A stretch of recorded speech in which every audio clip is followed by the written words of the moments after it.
நன்றி தோழர்களே. தமிழ்நாடு கலை இலக்கிய பெருமன்றம் முன்னெடுத்திருக்கிற மகத்தான இலக்கிய நாளும் ஒரு கதை என்கிற தலைப்பின் கீழ் நாம் முதல் பயணமாக தொடர்ந்து பயணித்துக் கொண்டிருக்கிறோம் தோழர்களே, ஆளுநர்களே.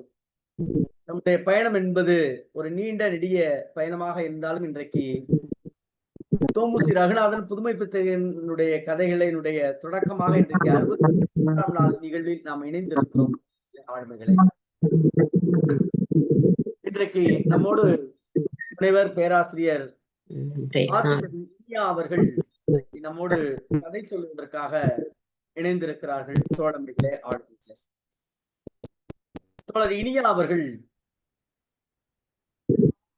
ஒரு சிறந்த ஒரு சமூக அர்ப்பணிப்போடு இருக்கக்கூடிய பின்புலத்தை, குடும்பத்தை, பாரம்பரியத்தை சார்ந்தவர். ஒரு பன்முக எழுத்தாளர் என்று சொல்லக்கூடிய நிலையில் சிறுகதைக்கான கீரா விருது பெற்றிருக்கிறார். கிட்டத்தட்ட 147க்கும் மேற்பட்ட ஆய்வு தொடர்பான கட்டுரைகளை இந்த இலக்கிய உலகத்திற்கு தந்திருக்கிறார். அவை மட்டுமல்லாது தமிழ் பன்னாட்டு குழு என்கிற கூட்டமைப்பில் தலைவராக இருக்கிறார். எய்ட்ஸ் நோய் தொடர்பான விழிப்புணர்வை தொடர்ந்து விழிப்புணர்வை அளித்து வரக்கூடிய இப்பணியை இவர் மட்டுமல்ல, பரம்பரையே செய்திருக்கிறது. குறிப்பாக அவருடைய தாத்தாவை காந்தி என்றே அழைக்கிற அளவிற்கு அவருடைய சமூக சேவையும் சுதந்திர போராட்டமும் கொண்டு பற்றாளராக கூடிய அம்மா அவர்கள் இன்றைக்கு குறிப்பாக மாணவர்களுக்காக பள்ளிகள் தோறும் கல்லூரிகள் தோறும் திருக்குறளை பரப்பி வரக்கூடிய சமநிலையில் சுகாதார விழிப்புணர்வை மாணவர்களிடம் முன்னெடுத்து வழிநடத்தி கொண்டிருக்கிறார். கொரோனா காலத்தில் ராஜீவ்காந்தி மருத்துவமனையில் தன்னார்வலராக பணி செய்ததை பெருமையாக கருதக்கூடிய ஆர்வலர் ஆவார். அதே போல இவர் யோக கலையிலும் நல்ல தேர்ச்சி பெற்றவர். இதை நாம் செய்கிற பதிவில் பதியலாமா என்று தெரியவில்லை, ஆனால் அவரே அதை சொல்லி இருப்பதால் நான் பதியலாம். கொரோனா காலத்தில் தன்னுடைய யோக கலையினுடைய பயிற்சியின் காரணமாக கொரோனா ஊசியே போட்டுக்கலாம். அந்த அளவிற்கு யோக கலையில் சிறந்து விளங்கக்கூடியவர் இன்றைய கதை சொல்லும். ஓலைச்சுவடி, கல்வெட்டு என பல்வேறு ஆய்வு பணிகளை முன்னெடுத்து வரக்கூடிய அம்மா அவர்கள் இனிய தோழா ஆசிரியர் என்கிற நூலையும் இனிய தோழாவுடைய ஆசிரியராகவும் தமிழ் திருக்குறள் பன்னாட்டு திருக்குறள் கூட்டமைப்பினுடைய தலைவராகவும் தற்பொழுது மைசூரில் இருக்கக்கூடிய பல்கலைக்கழகத்தில் ஓலைச்சுவடி கல்வெட்டு தொடர்பான ஆய்வினையும் செய்து வரக்கூடிய முனைவர் பேராசிரியர் ஆசிரியர் இனியா அவர்கள் இன்றைக்கு புதுமை பித்தனுடைய கதையான நிகும்பலை என்ற கதை சொல்ல வருமாறு தோழமையோடு அழைக்கின்ற வருக கதை.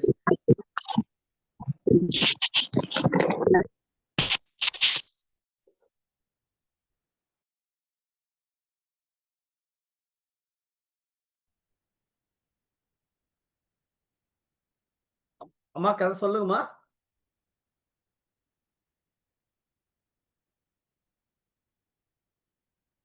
அம்மா கதை சொல்லுங்கம்மா.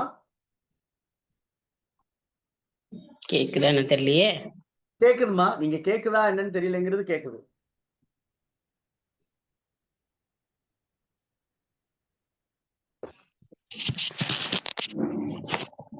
அம்மா கதை சொல்லுங்கம்மா.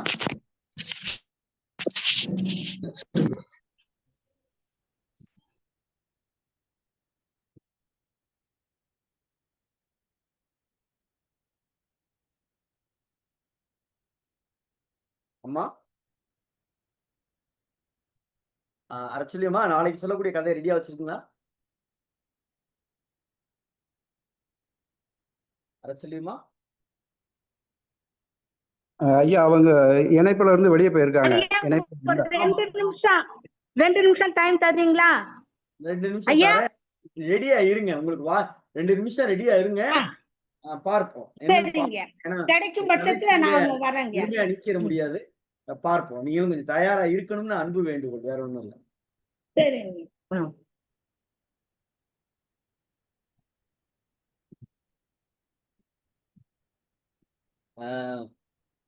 எல்லோரும் கொஞ்சம் பொறுத்துருள்க. அவங்களுக்கு உண்மையிலே இணைப்பு கிடைக்கல, மைசூர்ல இருக்காங்க அப்படிங்கிறது எனக்கும் தெரியும்.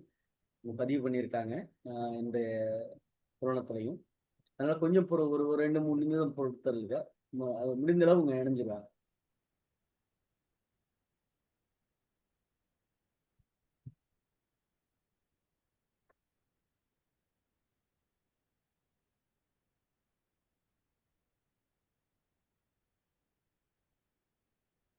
தோழர், இனிய தோழர், பேசுங்க தோழர். நான் போட்டுக்கிறேன் ஒரு 10 minutes. ஓகே, தேங்க்யூமா. பக்கத்துக்கு போமா.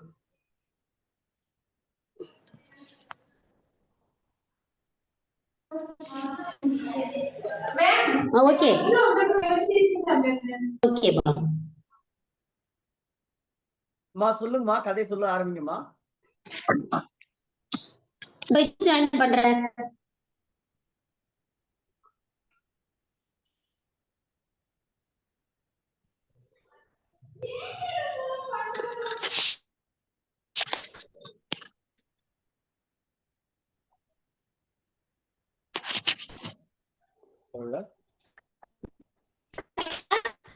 இனிய தோழர், ஆரம்பிங்க. ஆரம்பிக்கவா? சரிங்க. தெரியல. இந்த நிகும்ப கேட்பது முதல்ல பார்த்தாக்க ஏதோ ஒரு பெண் தொடர்பானது அப்படின்னு நினைக்க தோணும். அதாவது ஒரு கதையினுடைய தலைப்பை கூட்டுவதற்காக எழுத்தாளர்கள் கையாளுகிற உத்தி என்று கூட சொல்லலாம். கேட்குதுங்களா? சொல்லலாம். கேட்குதுமா? கேட்குது கேட்குது.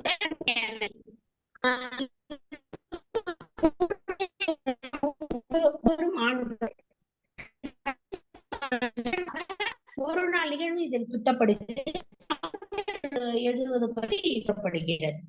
இதில் குறிப்பிடும் போது அவர் திருமணமானவர் BA பரீட்சைக்காக தேர்வு எழுதுகிறார். சண்முகம் என்பவரும் தேர்வு எழுதுகிறார். ராமசாமி என்பவரும் இருக்கிறார். இந்த 3 நபர்களிலே ஒருவர் குடும்பஸ்தர்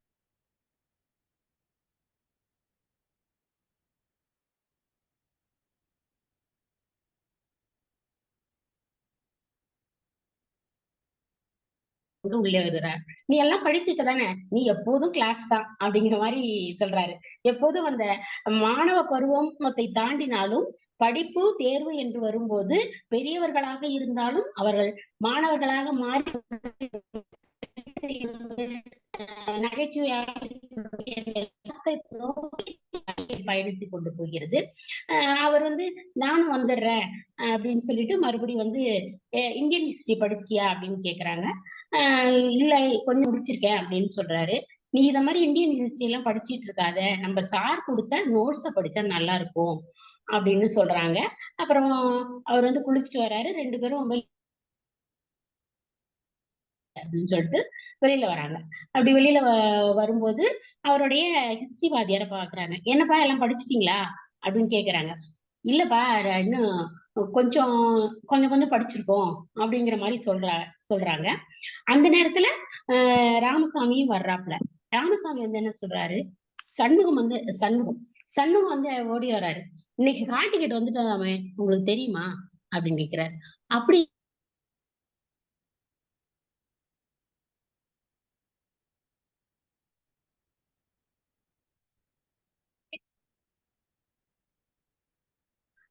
ராமசாமி அழகா சொல்றாரு. மறுபடியும் பாராட்டிட்டு என்னென்ன மாதிரி எல்லாம் படிங்க கொடுத்துட்டு போறாரு. அந்த ஆசிரியர் எப்படி அப்படின்னா, இந்தியன் ஹிஸ்டரி மட்டும் இல்ல, அதாவது அந்த ஆசிரியரை காட்டும் போது ஆசிரியர் பெயர் குறிப்பிடப்படல. ஆனா ஆசிரியரை காட்டுது அவர் தன்னிடம் அந்த மாணவர்களை வகுப்பில் நல்ல தேர்வில் நல்ல மதிப்பெண் வாங்க வைத்து தெரியாததும் என்ற அக்கறையோடு அந்த ஆசிரியர் செயல்படுவதை பொதுமைப்பித்தன் இங்க பதிவு செய்யறாரு. அப்புறமா வந்து 3 பேரும் ஹால் டிக்கெட் வந்துதான் கேட்டுட்டு சந்திச்சுக்கிறாங்க. சந்திக்கும் போது மறுபடியும் போறாங்க. அந்த கலாசாலை அப்படின்னு சொல்றாங்க. இந்த இடத்துல வந்து அவரு கல்லூரினோ பாடசாலைனோ குறிப்பிடல. கலாசாலைங்கிற ஒரு வார்த்தைய புதுமைப்பித்தன் பயன்படுத்துறாரு. 3 பேரும் அப்புறம் போறாங்க. போகும்போது அது வந்து பூட்டுற நேரம் ஆயிடுது. நான் இப்பதான் போறேன். எனக்கு ரொம்ப வேலைலாம் இருக்கு அப்படின்னு அவர் சொல்றாரு. இப்பதான் உங்களுக்கு வர்ற நேரமா அப்படின்லாம் கேக்குறாரு. கேக்குற உடனே வந்து என்ன செய்யறாரு நம்ம ராமசாமி, அவர் பையுள்ள ஒரு சத்தத்தோட ஒன்றை போடுகிறார் அப்படின்னு சொல்றாரு. என்ன போடுறாருன்னா, அந்த காலத்துல நாணயம். இன்னும் சொல்ல போனா அதை வந்து கையூட்டுன்னு இப்ப சொல்றோம், லஞ்சம்னு சொல்றோம். பல வகைகளை நம்ம அதுக்கு பெயர் வைத்திருந்தால் கூட அதை வந்து அப்படி சொல்லாம இதுதான் வந்து ஒரு கை தேர்ந்த எழுத்தாளனுக்கும் பிறருக்குமான வித்தியாசம். அவரது பையில் டங் என்ற ஒலியுடன் ஒன்று விழுந்தது.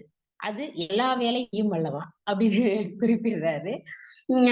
இந்த இடத்துல நம்ம வந்து கொஞ்சம் ஆழமா உணர்ந்து படிச்சோம்னா அதனுடைய நகைச்சுவையும் நமக்கு வெளிப்படும். அப்புறம் சரி வாங்கன்னு சொல்லிட்டு எல்லாருக்குமே வந்து ஹால் டிக்கெட் கொடுக்குறாங்க. குடுத்துற உடனே வாங்கிட்டு போயிடுறாங்க.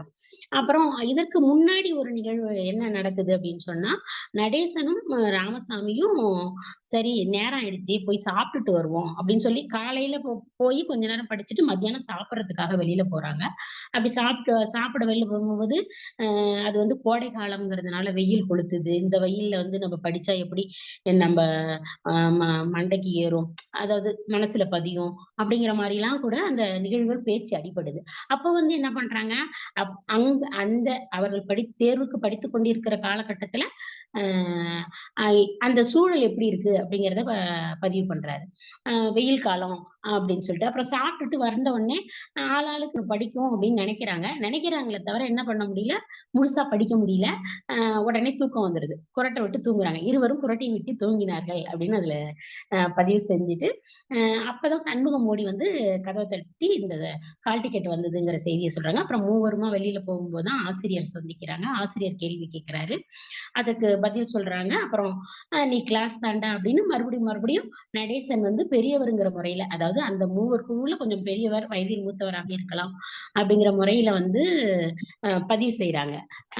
இது முறையிலங்கிறது மத்த இவரையும் கிண்டல் பண்றாங்க. அப்புறமா ஹால் டிக்கெட் வாங்கிட்டு வந்தோடனே ஒவ்வொருவருக்கும் ஒரு நம்பர் வருது. ஏய் உங்க நம்பர்லாம் அப்பயும் நடேசன் தான் பேசுறாரு. ஜோதிய பெரிய கை தேர்ந்த ஜோதிடன் மாதிரி என்ன பேசுறாரு அப்படின்னா, உங்களுக்கெல்லாம் நல்லா வந்துருச்சு. எனக்கு எனக்கு மட்டும் கோலா தாண்டா அப்படிங்கிறாரு. அது என்ன கோலா அப்படின்னு சொல்லி சந்தேகமா சண்முகம் கேட்கும்போது 1, 3, 5ன்னு ஒற்றைப்படை நம்பர்கள் வந்தாக்க நம்ம பாஸ் ஆயிடுவோம் கட்டாயமா. ஆனா வந்து வேற நண்பர்கள் வரும்போது நம்மளால அது உங்களுக்கெல்லாம் அது வந்திருக்கு. எனக்கு வந்து அது வரல. அதான் சந்தேகமா இருக்கு. எனக்கு கோலாதான். அதாவது வந்து தனக்கு ஒன்று நிகழப் போவதாக நினைத்துக் கொண்டு இந்த இடக்கரடக்கல்னு சொல்லுவாங்க தமிழ்ல. அந்த இடக்கரடக்கல்ங்கிறது என்ன அப்படின்னாக்க வந்து ஒரு நேரடியாக சொல்ல கூச்சப்படுகிற வார்த்தையை வேறொரு மொழி மூலம் சொல்வது. இப்ப நம்ம வந்து வயலுக்கு போய் தோப்புக்கு போயிட்டு கால் கழுவிட்டு வந்தோம் அப்படின்னு சொல்லுவோம். அது வந்து இந்த கழிவறை சென்று வர்றத அப்படி சொல்றது பழக்கம். அதே மாதிரி சில விஷயங்கள் உண்டு. இது சிவலோக பதவி அடைந்தார் அப்படின்னு சொல்றோம். இதெல்லாம் வந்து ஒரு துன்பமான நிகழ்வுகளை பெயர் மாற்றி வேற மாதிரி சொல்றதுதான் இடக்கரடக்கல்ங்கிறது. அதுல வந்து இந்த இடத்துல நம்ம தோத்துடுவோமோ அப்படின்னு அவரு டைரக்டா சொல்லாம எனக்கு கோலாதான் அப்படின்னு சொல்லிட்டு சொல்றாரு. அப்ப வந்து 3 பேருடைய எண்களை பார்க்கும்போது ராமசாமியோடைய நம்பர் வந்து 87 சுழியம் வருது. சண்முகம் நம்பர் வந்து 7743 வருது. நடேசன் நம்பர் வந்து 774 அப்படிங்கிற மாதிரி வருது. இப்போ அப்புறம் என்ன பண்றாங்கன்னா அப்புறம் தேர்வறையை காட்டுறாரு. தேர்வு நாளை காட்டுறாரு. தேர்வு நெருங்கிடுச்சு. தேர்வறையை காட்டுறாரு. எல்லாரும் வந்து பியூன்னு இது வேலைக்காரன்னு சொல்லக்கூடாது. பியூன் தான் சொல்லணும் அப்படின்னு அந்த ஒரு இடத்தை பயன்படுத்துறாரு. ஒரு ஆங்கில வார்த்தையை பயன்படுத்தினா அதை வந்து நாகரிகமா கருதுறாங்க அப்படிங்கிற முறையில அந்த இடத்துல அதை பதிவு செய்யறாரு. இது ஒரு அலுவலக ஊழியர், கடைநிலை ஊழியர் அப்படின்னு யாரும் பயன்படுத்துறது இல்லை. பியூன்னு சொன்னா அவர் வந்து மரியாதையா நினைக்கிறாரு. வேலைக்காரன்னு சொன்னா கோச்சுக்குவாரு அப்படிங்கிற அந்த இதை பதிவு செய்யறாங்க. அப்புறம் கட்டுக்கட்டா விடைத்தாட்களும் வினாத்தாட்களும் அறைகளில் வைக்கப்படுவது பற்றி சொல்றாரு. மாணவர்களுக்கே உரித்தான பண்பு என்ன அப்படின்னா, மாணவர்களுக்கு உரித்தான பண்பு வந்து படிக்கிறாங்களோ படிக்கலையோ சில பேர் வந்து அந்த 3 மணி நேர பெல் அடிச்சதுக்கு அப்புறம் கூட என்ன பண்ணுவாங்க அப்படின்னா எழுதிக்கிட்டே இருப்பாங்க கடைசி நேரம் வரைக்கும். அத வந்து பதிவு செய்யற பெல் அடிச்சதுக்கு அப்புறமும் சிலர் எழுதி கொண்டிருந்தார்கள். சிலர் செய்யக்கூடியது என்னன்னா, பரீட்சைலாம் எழுதுவாங்க. அவர்களுடைய தேர்வு என்ன தேர்வுத்தாள்ல பதியாம போயிடுவாங்க. அதையும் இங்க வந்து அவர் வந்து பதிவு செய்றாரு. அப்படி சில பேர் போனாங்க. அவர்களை வந்து திரும்ப வந்து கூப்பிட்டு எண்களை பதிவு செய்ய சொல்லி அவர்கள் கொடுத்த வசவுகளை வாங்கி கொண்டார் அப்படின்னு சொல்லிட்டு, அதாவது கதை சொல்ற போக்குல என்னென்ன நிகழ்வுகள்லாம் ஒரு மாணவர்கள் தேர்வு எழுதுற காலகட்டத்துல தேர்வுல எப்படி செய்யக்கூடுங்கிறத வந்து அதுல பதிவு செஞ்சுக்கிட்டே போறாரு. அப்புறம் தேர்வு எழுதி முடிஞ்சு ரிசல்ட் வர்ற மாதிரி இருக்குது. அந்த ரிசல்ட் வர்ற காலகட்டத்துல என்ன நடக்குது அப்படின்னா, மூவரும் பாஸ் செஞ்சிடறாங்க அப்படின்னு முடிக்கிறாரு. அப்போ பிஏ தேர்வை நடேசன், ராமசாமி, சண்முகம் ஆகிய மூவரும் நன்றாக பாஸ் செய்து விட்டார்கள். அதற்கு அப்புறம் என்ன நடக்குது அப்படிங்கிறது தான் அந்த கதையோட முடிப்புல அவரு சொல்றாரு. மூவரும் பாஸ் ஆயிட்டாங்க. அடுத்துன்னு சொல்லல. கேக்குதுங்களா? ஹலோ, சரி, ஏதோ ஒண்ணு. அடுத்து சரிங்க. அடுத்து வந்து என்ன சொல்றாங்கன்னா, மூவரும் இங்கிலீஷ் கமிஷனுக்கு தயாராகி கொண்டிருக்கிறார்கள் அப்படின்னு சொல்லிட்டு இந்த கதையை முடிக்கிறாரு. அதாவது வந்து நம்ம ஊர்ப்புறங்கள்ல சில பழமொழி சொல்லுவாங்க. நித்திய கண்டம் பூரண ஆயுசு அப்படிம்பாங்க. ஒவ்வொரு மனிதர்களும் அன்றாடம் வாழும் வாழ்க்கையானது ஒரு பலத்த போராட்டங்களை கொண்டதாக இருந்த போதிலும் அவர்களுக்கு வந்து பூரண ஆயுசு, அதாவது குறை ஆயுசு கிடையாது. குறை வயசுல போறவங்க கிடையாது. ஒரு 100 வருடம் வாழ்றாங்க அப்படிங்கிறது தான் அது பூரண ஆயுசு. நித்திய கண்டம் பூரண ஆயுசு. தினம் கண்டம் வருது, கழுத்துக்கு கண்டம் வருது, ஆனா பூரண ஆயுசா இருப்பாங்க அப்படிங்கிற அந்த பழமொழியை ஒட்டிதான் இவர் வந்து கொஞ்சம் வித்தியாசமான முறையில நிகுப்பலை அப்படின்னு இதுக்கு பெயர் வைத்திருக்கலாம் அப்படிங்கிறது என்னுடைய அனுமானத்துல நான் சொல்ல வரேன். இந்த கதையினுடைய முக்கியமான செய்தி என்னன்னா, மாணவர்களுடைய மனப்போராட்டம். அவர்கள் வந்து எந்த நிலையில இருந்தாலும் அது பதிவு செய்யப்படுது. கால சூழல் பதிவு செய்யப்படுது. ஆசிரியருடைய நிலைமை மத்த யாரையுமே காட்டல. ஒரு குறிப்பிட்ட ஆசிரியர் இப்படி இருக்கிறாரு அப்படிங்கறத வந்து மாணவர்கள் மீது அக்கறை கொண்ட ஆசிரியர் நிலையை அங்க பதிவு செய்யறாங்க. அதே சமயத்துல பாடசாலையாக இருந்தால் கூட கல்வி நிறுவனங்களில் ஏற்படக்கூடிய கையூட்டு தன்மையையும் அவங்க காட்டிட்டு இருக்கிறாரு. அப்புறம் இன்னொரு இடத்துல ஒரு செய்தி பதிவு பண்ணுவாரு. எப்படி பதிவு பண்றாரு அப்படின்னா, இது பிஏ பரீட்சைக்கு பணம் கட்டணும். தன்னிடம் பணம் இருக்கும் வரை பணம் கட்டணும், இல்ல தேர்ற வரை பணம் கட்டணும். அதாவது பரீட்சைக்கு தேர்ற வரை பணம் கட்டணும். எப்படியாவது கட்டிதான் ஆகணும் அப்படின்னு அந்த ஒரு இடத்த, அதாவது ஒரு சராசரி மாணவர்களின் இல்லத்தில் இருக்கக்கூடிய பொருளாதார சூழ்நிலையை அங்க பதிவு செய்யறாரு. இன்னொரு இடத்துல வந்து இன்னொரு பொருளாதாரத்தையும் சொல்லுவாரு. இந்த கதை எழுதப்பட்ட காலகட்டம் எப்பன்னு தெரியல. அது 1945 அந்த மாதிரி காலகட்டத்துல இருக்கலாம். அப்ப வந்து 0.1.3, அதாவது பெற்றோர்களின் மாத வருமானம் 0.1.3 அளவுல இருந்த பெற்றோர்களும் இந்த மாதிரியான படிக்கிறவர்களுக்கு பணம் கட்டி தானே ஆகணும் அப்படிங்கிற அந்த இந்திய பொருளாதார சூழ்நிலையும் அங்க வந்து பதிவு செய்யறாரு. இப்படியாக இந்த கதை வந்து மிகவும் சிறப்பாக மாணவர்களுக்கும் சமுதாயத்திற்கும் உள்ள தொடர்பையும் மாணவர்களின் மனநிலையையும் அழகா சித்தரிச்சு, அதே சமயத்துல அந்த மாதிரி கதைன்னு படிக்க தலைப்பு பார்க்கும்போது தோணாத அளவுக்கு தலைப்பையும் அமைச்சிருக்கிறாரு. இதுல எனக்கு ஒரு மகிழ்வு என்னன்னா, நானும் ஒரு ஆசிரியரா ஒரு கல்வியாளரா இருக்கும்போது எனக்கு இந்த கதை அமைஞ்சுது. திருக்குறள் கூத்து அப்படிங்கிற கதை தான் சொல்லணும்னு முதல்ல முடிவு பண்ணியிருந்தோம். அது தவறி போய் இந்த இது அமைஞ்சது வந்து எனக்கு ஒரு மிகப்பெரிய சிறப்பு. ஐயா என்னுடைய இதயங்கள்லாம் சொன்னாங்க. இப்போ என்னுடைய பணி என்னங்கிறதையும் நான் இங்க பதிவு செய்யறேன். இப்போ வந்து மாணவர்களை ஒரு 7 வயதிலிருந்து 21 வயது வரையில் அவர்களை எப்படி படிநிலைகளாக நம்ம தயார்படுத்துறோம், ஆயத்தப்படுத்துறோம் அப்படிங்கிற பயிற்சி முறையில தான் ஈடுபட்டு போட்டுட்டு இருக்கோம். இதுல திருவள்ளூர் மாவட்டத்துல ஒரு சிறப்பு பயிற்சியா இப்ப கொடுத்துட்டு இருக்கோம். வருஷந்தோறும் 50 நாட்கள் பயிற்சி. என்ன மாதிரியான பயிற்சிகள் அப்படின்னா, கதையை ஒட்டிதான் இருந்தாலும் இந்த இடத்துல இதை பதிவு பண்ணணும்னு நான் சொல்றேன். அதாவது முதல்ல மாணவர்கள் வந்து 10ஆவதுல மார்க் வாங்கணும், 12ஆம் வகுப்புல மதிப்பெண் எடுக்கணும். அதற்கப்புறம் அவங்களுக்கு விருப்பமான பாடத்துல போய் சேரணும். அதை தாண்டி அவர்கள் வந்து அரசு பணியில சிறப்பா அமையணும் அப்படிங்கிற நோக்கத்தோட 7லிருந்து 21 வரை மாணவர்களுக்கு தொடர் பயிற்சி அளித்து அவர்களை முன்னேற்றம் செய்வது அப்படிங்கிற அந்த ஒரு முன்னெடுப்பை தமிழ் திருக்குறள் அவை பண்பாட்டு கூட்டமைப்பு மூலமாகவும் இனிய தோழ அறக்கட்டளை மூலமாகவும் நாங்க செஞ்சிட்டு இருக்கிறோம்.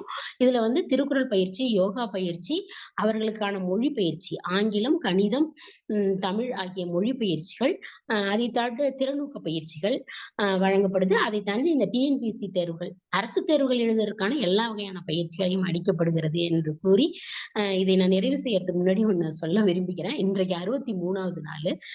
எனக்கு வந்து சைவ சித்தாந்தம் முறைப்படி படிச்சேன். அதே மாதிரி தேவாரம், திருவாசகம் இவைகளை திருவாவடுதுறை ஆதீனத்தின் மூலம் முறைப்படி படிச்சேன். நாயன்மார்களின் எண்ணிக்கை 63. பெரும்பாலும் இந்த மாதிரி நிகழ்வுகள்ல பேச ஆரம்பிக்கும் போது எனக்கு 63 என்கிற எண் அமைவது உண்டு.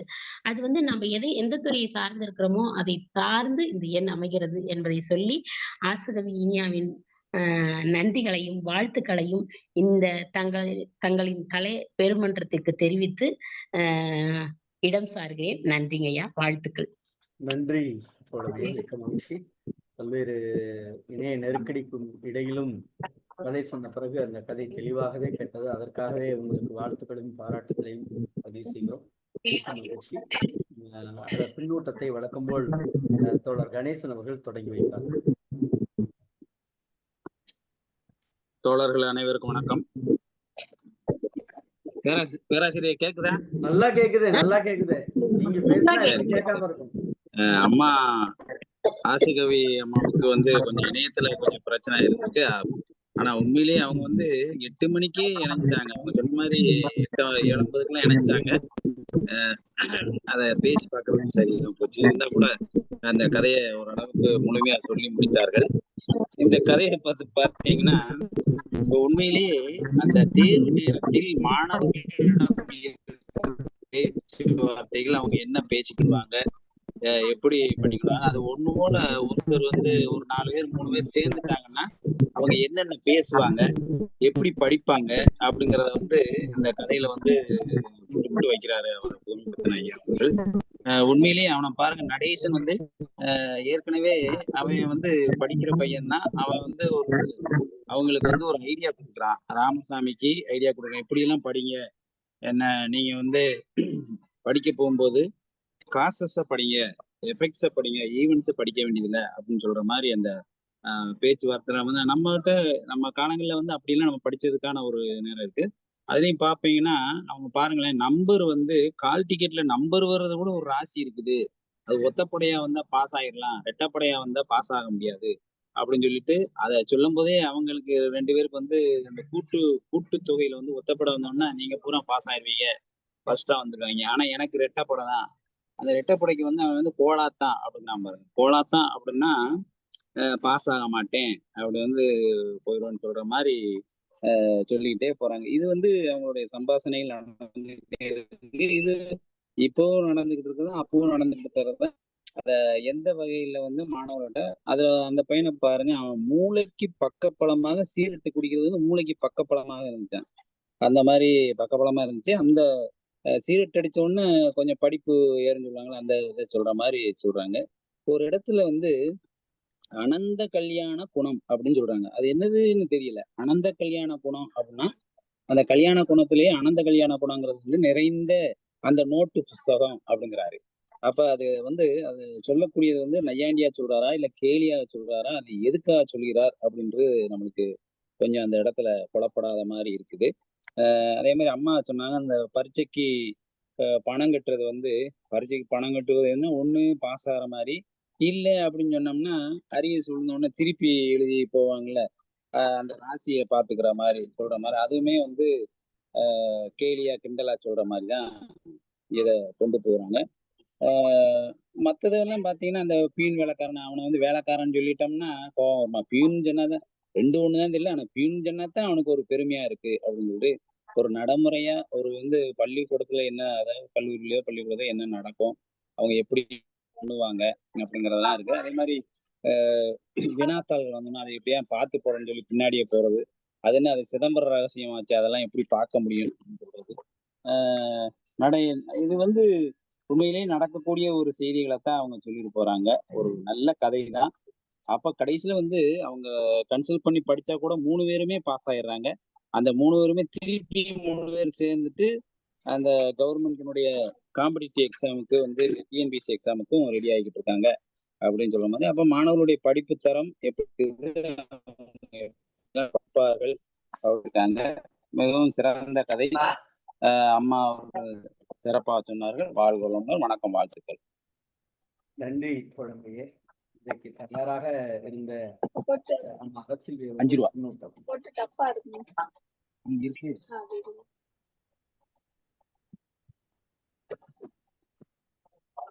அரசியலியமா பின்னூட்டம்?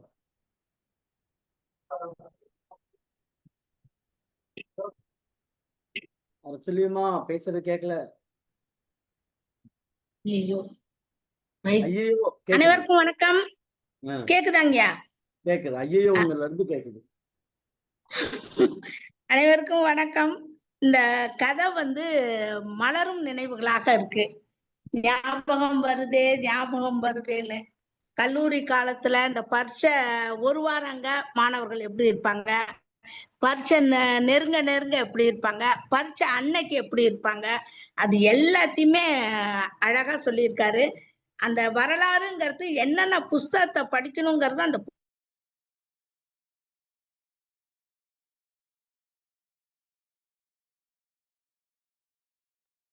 மா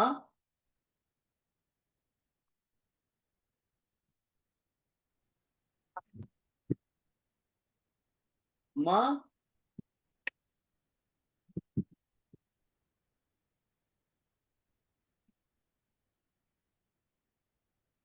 அரசியலியமா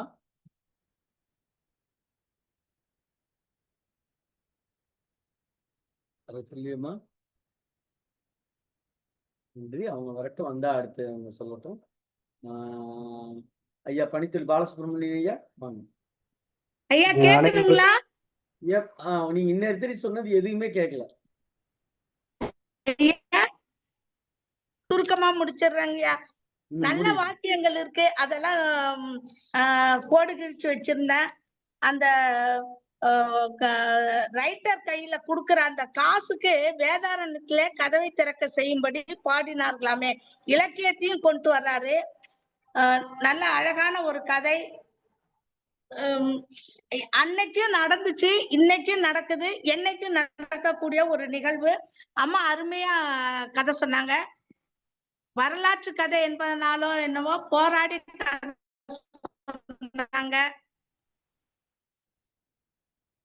வாய்ப்புக்கு நன்றி, வணக்கம். அவங்க மட்டுமா போராடினாங்க? எங்க அரசியலியமா கேட்டுதாங்கய்யா?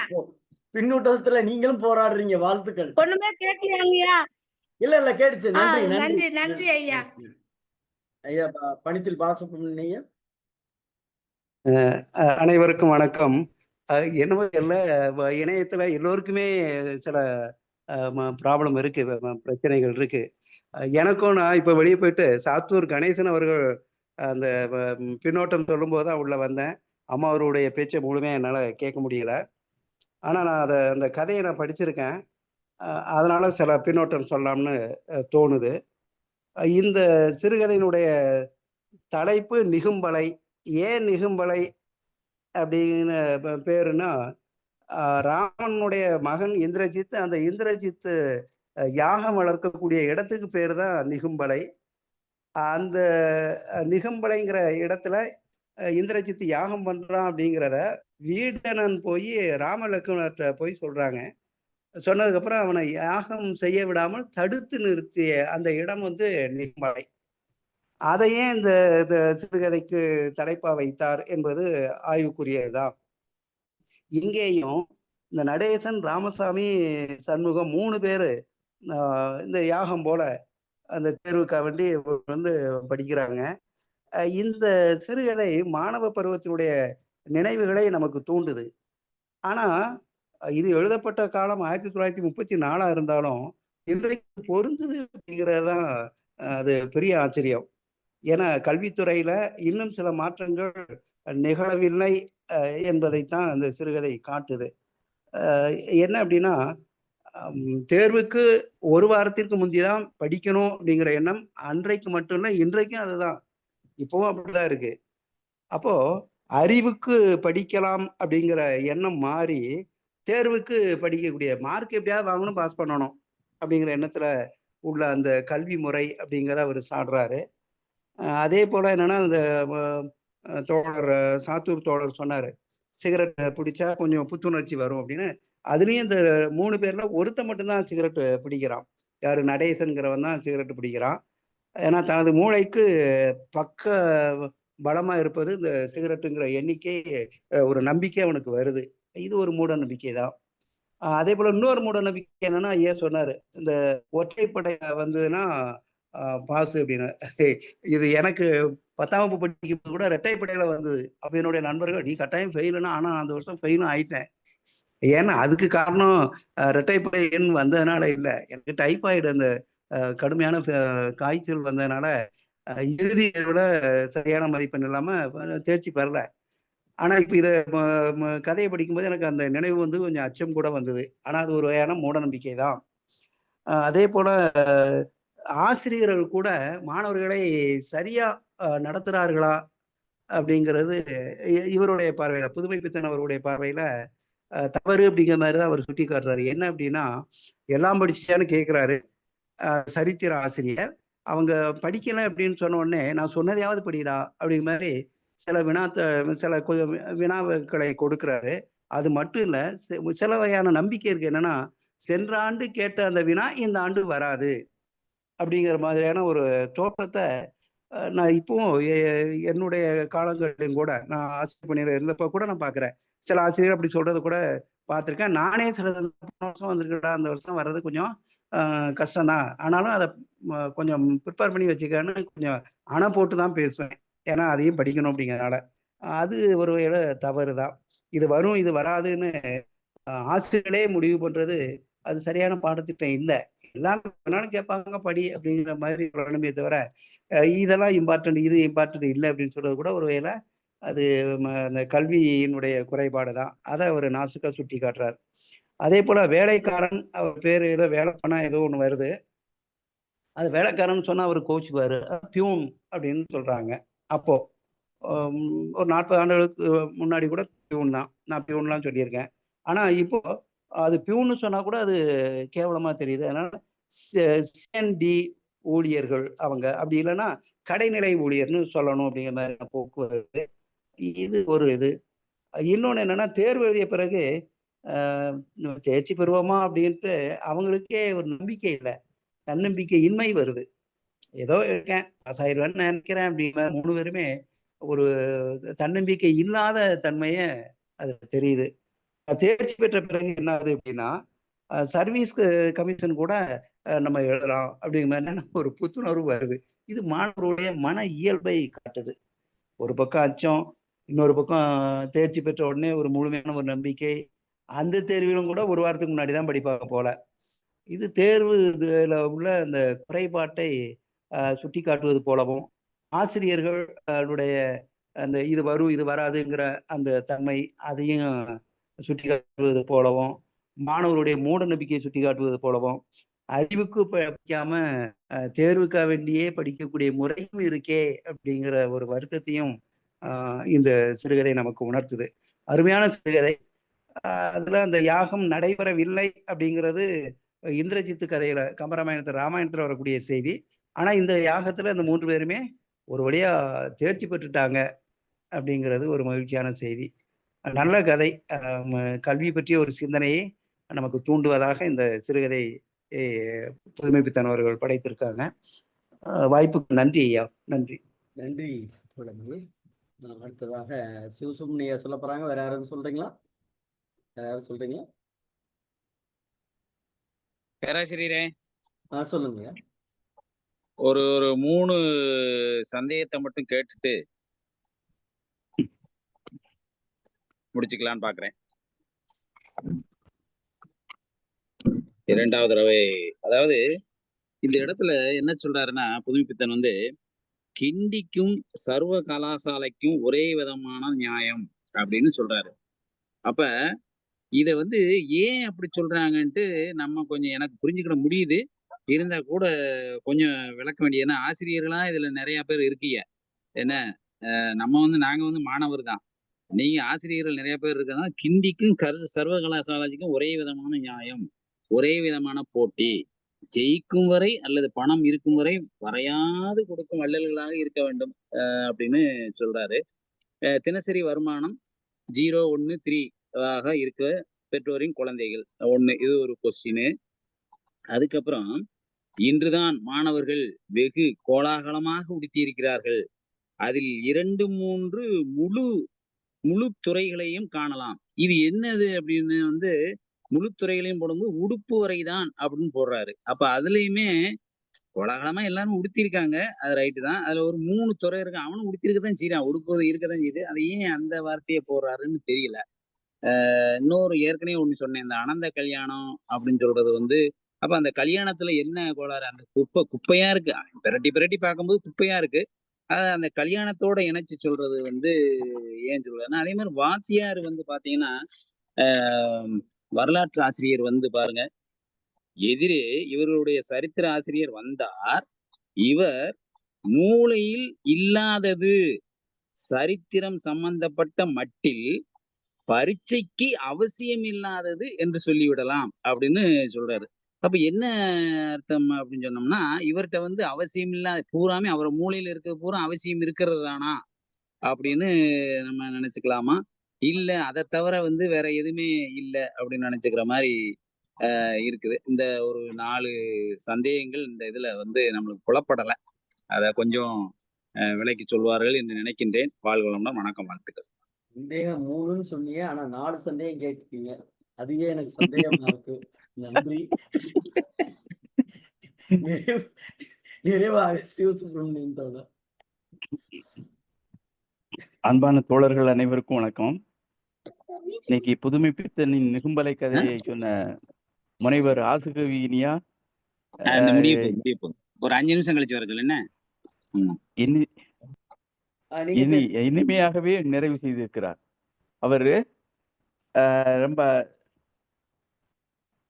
கதையை நல்லா உள்வாங்கி சுவைப்பட சொன்னார், அதை விளக்கியும் சொன்னார். சில இடங்கள்ல மேற்கோள் காட்டி விளக்கி சொன்னார். அருமை, அவருக்கு பாராட்டுகளும் வாழ்த்துக்களும். இதை பாருங்க, தேர்வு காலம்னாலே மாணவர்களுக்கு சிவராத்திரி, அப்பதான் விழுந்து விழுந்து படிப்பாங்க அப்படிங்கிற மாதிரி காட்டுறாரு. இருந்தாலும் தேர்வு மறந்துட்டு எல்லாரும் குரட்டை விட்டு தூங்குனாங்க அப்படின்னு சொல்லியிருந்தாரு. அடுத்து கொஞ்ச நேரத்துல இல்ல புதுமைப்பித்தன் வந்து அந்த குதிரை ஓட்டம் இதெல்லாம் மாணவர்கள் தேர்வுக்கான படிக்கிறது ஓட்டம் வெற்றி பெறுவதற்கு அந்த இதை ஒப்பிட்டு சொல்லியிருக்காரு.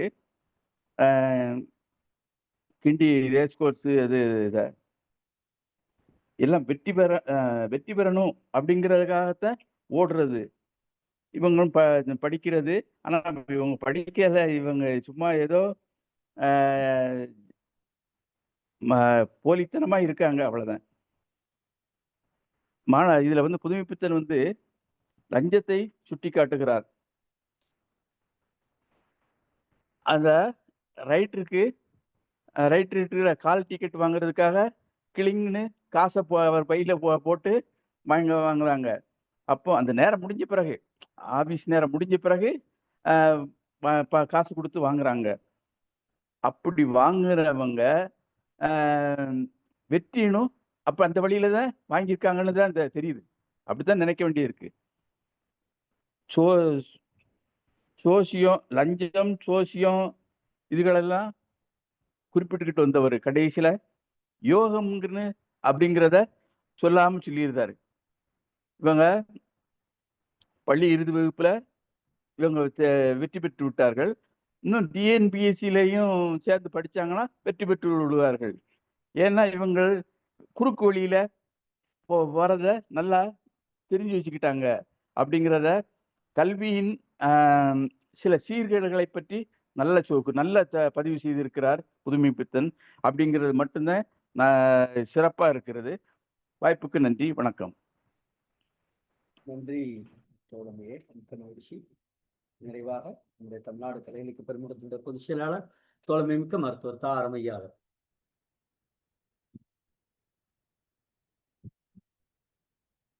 ஆசுகவி அம்மா எதுவும் பேசுறாங்களா? இல்ல, அவங்க இணைப்புல இருந்து துண்டிச்சிட்டாங்க அப்பவே. அதாவது அவங்களுக்கு இணைப்பு கிடைக்கலன்னு நினைக்கிறேன், அப்பவே போயிட்டாங்க. தோழர்கள் அனைவருக்கும் வணக்கம். இன்னைக்கு வந்து இது ஒரு மிகச்சிறந்த கதை. நிகும்பலை அந்த ஐயா பனித்துளி ஐயா சொன்ன மாதிரி இந்திரஜித் வந்து யாகம் பண்ண போன இடம், அதையும் ஒரு கல்வி, இன்றைய உள்ள கல்வி இதையும் கம்பேர் பண்ணி தான் அடிச்சுக்கிறார். ஒவ்வொரு இதுல ஏகாக்கிர சிந்தை அப்படின்பார். அது வந்து மிகச்சிறந்த தமிழ் சொல், அதையும் பயன்படுத்துவார். ஆனா இங்க முழுக்க மாணவர்கள் முழுக்க ஆங்கில வார்த்தையா நிறைய பயன்படுத்தார். மிஸ்டர் நடேசன், எக்ஸாமினேஷன்,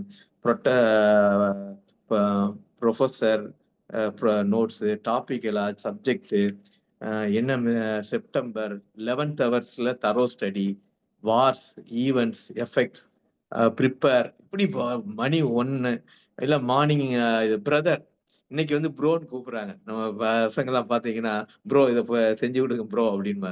அப்ப அன்னைக்குள்ள பிரதர் தான் இன்னைக்கு இந்த மாதிரி மாறி இருக்குன்றது.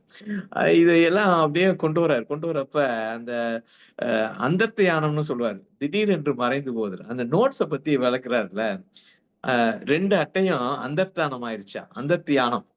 அது 2 திடீர்னு மறைஞ்சு வச்சா, கடவுள் மாதிரி திடீர்னு எங்கேயாவது இந்த மாய தோற்றங்களை திடீர்னு மறைஞ்சு போயிடுச்சு. அந்த பக்கங்கள்லாம் ஒண்ணுக்கு ஒண்ணு ஒத்துழையாமை பண்ணிக்கிட்டு இருந்ததா. இத நோட்டுன்னு சொன்னா அது உயர்வு நவிர்ச்சி அணியா. இப்படி அதுல உள்ளதெல்லாம் பிரம்ம லிபின்பார், பிரம்ம தலையெழுத்து. அந்த எழுத்து வந்து தலையெழுத்து, ஆதியும் அந்தமும் இல்லாத சிவனார் போல இருந்ததா. ஒரு நோட்ஸ வந்து ஒரு புதுமை பித்தன் தனக்குள்ள செழுமையெல்லாம் உள்ள ஓட்டு அடிக்கிறார். அந்த அட்டைகள் அந்தர்த்தியானம் போல மறைஞ்சதாகவும், பக்கங்கள் ஒண்ணுக்கு ஒண்ணு ஒத்துழையாமையை செஞ்சுக்கிட்டு இருந்ததாகவும், அதை நோட்ஸ்ன்னு சொன்னோம்னா உயர்வு நவிர்ச்சி அணியாகவும், அது தலையெழுத்த போல இருந்ததுன்னும், ஆதியும் அந்தமும் இல்லாத சிவனார் மாதிரி இருந்ததுன்னு சொல்றாரு. ஆனந்த கல்யாண குணங்கள்னு நம்ம இவர் கேட்டார். எண்ணிலடங்காத எல்லையற்ற குறைவற்ற தண்ணீரற்ற ஒரு பெருமாளை பார்க்கும்போது அந்த மாதிரியான குணங்கள், அந்த குணங்கள் எல்லாம் இருக்குது. கும்பரேச பிரம்மசூத்திரத்தின் இது சொல்லுவார், சீரட்ட சொல்றப்ப கும்பாபிஷேகம் பண்ணும்போது அந்த புனித களங்கள்ல சேர்க்கப்பட்ட நீரை வந்து ஊத்துவாங்க. அது வந்து கும்பரேச இது வந்து அதை சொல்றப்ப, அதை சாட்சியாக இல்ல அந்த சாட்சியாக சொல்றப்ப அது மாதிரியான ஒரு வார்த்தை. அது வந்து பிறகு அப்படியே அந்த வேதாரண்யத்தை, அதுவும் ஒரு நல்ல இவருக்குள்ள அந்த செழுமை பார்த்தோம்னா, ஒரு புராணத்துல வந்து என்ன இருக்குன்னா, ரிக்கு, யஜுர், காம வேதங்கள் வந்து வேதாரண்ய ஈஸ்வரர், அங்க வேதாரண்யத்தில் உள்ள ஒரு ஈஸ்வரன் கோயில் பேர் வேதாரண்ய ஈஸ்வரர். அந்த கோயிலுக்குள்ள இந்த 4 வேதங்களும் போய் வணங்கியதாகவும், வணங்கிட்டு வர்றப்ப இந்த வேதங்கள்லாம் என்ன பண்ணிச்சு, அந்த கோயில் கதவை மூடிடுச்சு. அப்ப இவங்க சம்பந்தரும் திருநாவுக்கரசும் அங்க வராங்க. வந்து திருவாசகம் பாட ஆரம்பிச்ச உடனேதான் அந்த கதவு திறந்ததாகவும் இருக்கு. இப்பயும் வந்து அப்பர் சம்பந்தரோட விக்கிரகங்களை கொண்டு வந்து சிவன் கோயில் கதவுகளை மலர்களால் அலங்கரித்து திறக்கிற இது இருக்கு. அப்ப அந்த இதையும் உள்ள கொண்டாடுறாரு. இவங்க வந்து அந்த பாடிய இது வந்து எப்படி இருந்தது, கிளாஸ்ன்னா நல்லதாகவும் கோலான்னா பூஜ்யம்ன்றதையும் கொண்டாடுறாரு. அந்த கிண்டி சர்வகால சிலை, கிண்டியில அப்ப குதிரை பந்தயம் நடக்கும். இந்த பரீட்சையும் அப்படித்தான். இந்த குதிரை பந்தயமும் சர்வகலாசாலையும் ஒன்னாதான் இருக்கு. நீங்க வந்து உங்களுக்கு பட்டம் வாங்கிட்டீங்கன்னா அதோட முடிஞ்சது. ஃபெயில் ஆயிட்டீங்கன்னா திருப்பி பணம் கட்டி திருப்பி பணம் கட்டிக்கிட்டே இருக்கணும். எந்த குதிரை ஜெயிக்குன்னு தெரியாது, எந்த தடவை பரீட்சையில பாஸ் பண்ணுவோம்னு தெரியாது. அப்படிப்பட்ட இதையும் கம்பேர் பண்றாரு, இன்னைக்குள்ள பரீட்சை எப்படி இருக்கு அப்படின்றது. அதுக்கப்புறம் அந்த 10 மணிக்கு அந்த புளியை திறந்து விடுவாங்க சொல்றாரு. வந்திருக்காங்க. சரி பண்ணிட்டேன். சரி பண்ணிட்டீங்களா? சரி. அது வந்து 10 மணிக்கு அந்த பரீட்சை கொஸ்டின் பேப்பரை கொடுக்கறது, அது வந்து புளியை திறந்து விடுற மாதிரி சொல்றாரு. அதுக்கப்புறம் அந்த அவங்க இருந்ததெல்லாம் எப்படி ட்ரெஸ் போட்டிருந்தாங்கன்னு சொல்ல வர்றாரு. ஒருத்தன் துறை மாதிரி இருக்கான், ஒருத்தன் எப்பயும் போல இருக்கான், எப்பயும் போல இருக்கவங்க எல்லாம் அறிவாளிகளா இருக்காங்க. அதுக்கப்புறம் வாட்ச் கட்டிட்டு வராங்க. பிக் பென்னு ஒண்ணு யூஸ் பண்றாரு. இது வந்து இங்கிலாந்தினுடைய நாடாளுமன்றத்தினுடைய நார்த் டவர்ல உள்ள வாட்ச். பிக் பென் அப்படி அந்த டவர்ல உள்ள மிகப்பெரிய வாட்ச் அது. அதையும் இங்க கொண்டு வந்துடுறாரு. புதுமைப்பித்தனோட இது நீங்க பாத்தீங்கன்னா புராணங்களும் இருக்கும். இன்னைக்குள்ள இங்கிலாந்தில் உள்ள டவர்ல உள்ள பிக் பென் கடிகாரமும் அதுல இருக்கும்.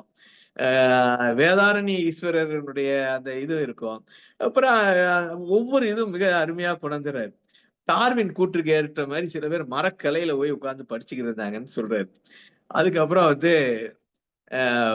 எக்ஸாம் முடியுது. போர் முடிந்து இன்று போய் நாளை வான்னு சொல்ற மாதிரி இருக்குது.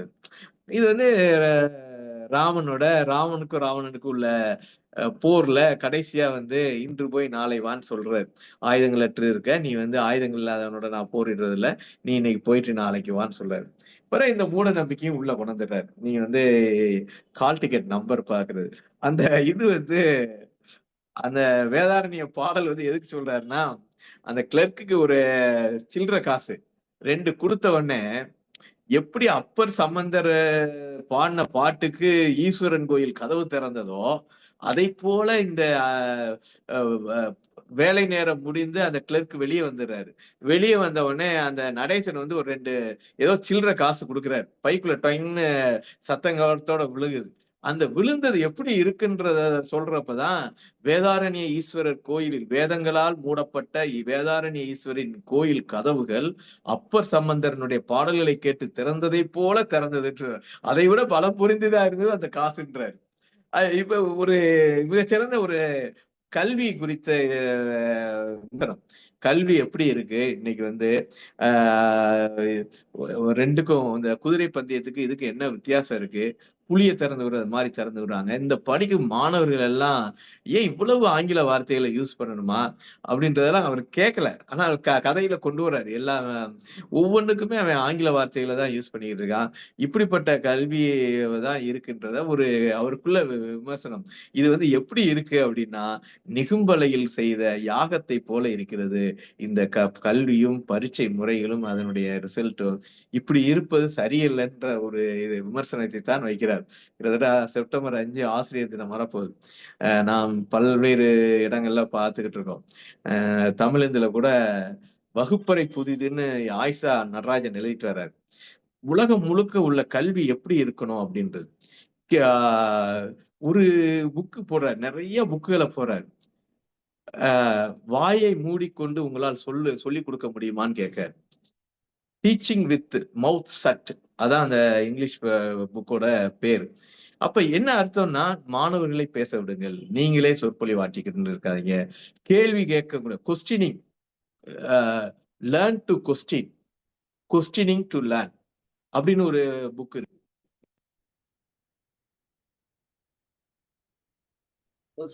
கேட்கல கேட்கல இப்ப கேக்கு. அப்ப ஒரு கல்வி எப்படி இருக்க வேண்டும் என்றால் கொஸ்டினிங் பண்ண சொல்லணும்.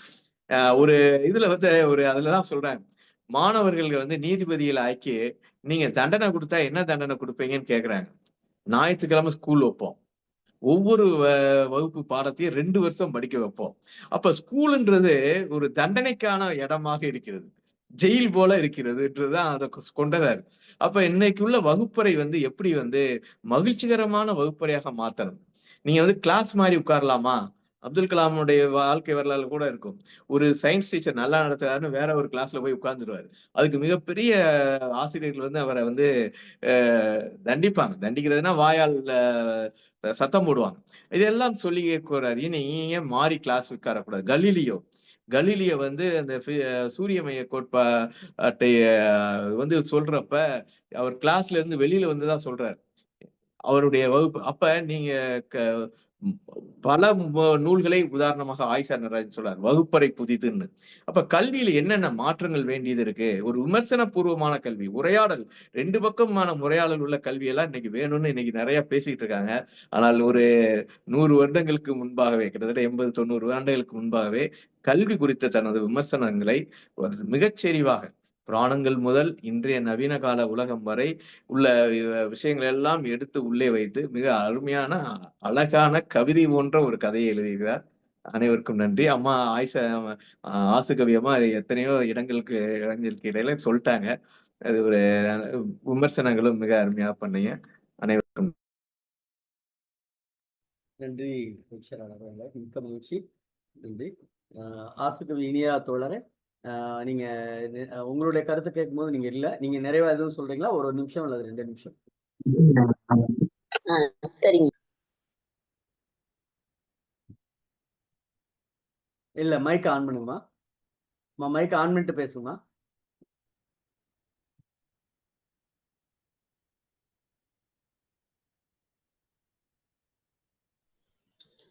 திறந்திருக்குங்க ஐயா. நன்றிங்க ஐயா.